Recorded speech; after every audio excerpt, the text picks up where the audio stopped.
சங்கீதம் 17. தாவீதின் விண்ணப்பம். கர்த்தாவே, நியாயத்தை கேட்டருளும், என் கூப்பிடுதலை கவனியும். கபடமில்லாத உதடுகளில் நின்று பிறக்கும் என் விண்ணப்பத்திற்கு செவிகொடும். உம்முடைய சந்நிதியிலிருந்து என் நியாயம் வெளிப்படுவதாக. உம்முடைய கண்கள் நியாயமானவைகளை நோக்குவதாக. நீர் என் இருதயத்தை பரிசோதித்து ராக்காலத்திலே அதை விசாரித்து என்னை புடமிட்டு பார்த்தும் ஒன்றும் காணாதிருக்கிறீர். என் வாய் மீறாதபடிக்கு தீர்மானம் பண்ணினேன்.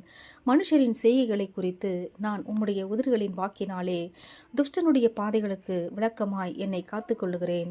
என் காலடிகள் விழுவாதபடிக்கு என் நடைகளை உமது வழிகளில் ஸ்திரப்படுத்தும். தேவனே, நான் உம்மை நோக்கி கெஞ்சுகிறேன். எனக்கு செவி கொடுக்கிறீர். என்னிடத்தில் உம்முடைய செவியை சாய்த்து என் வார்த்தையை கேட்டருளும்.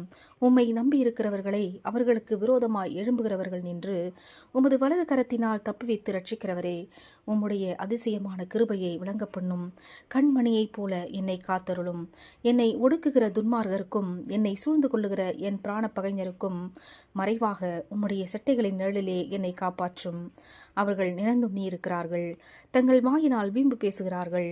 நாங்கள் செல்லும் பாதைகளில் இப்பொழுது எங்களை வளைந்து கொண்டார்கள். எங்களை தரையிலே தள்ளும்படி அவர்கள் கண்கள் எங்களை நோக்கி கொண்டிருக்கிறது.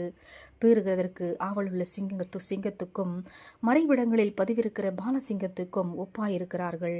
கர்த்தாவே, நீர் எழுந்திருந்து அவனுக்கு எதிரிட்டு அவனை மடங்கடியும். கர்த்தாவே, என் ஆத்துமாவை துன்மார்க்கருடைய கைக்கு உம்முடைய பட்டயத்தினால் தப்புவியும்.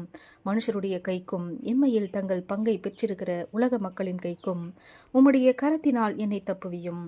அவர்கள் வயிற்றை உமது திரவியத்தினால் நிரப்புகிறீர்.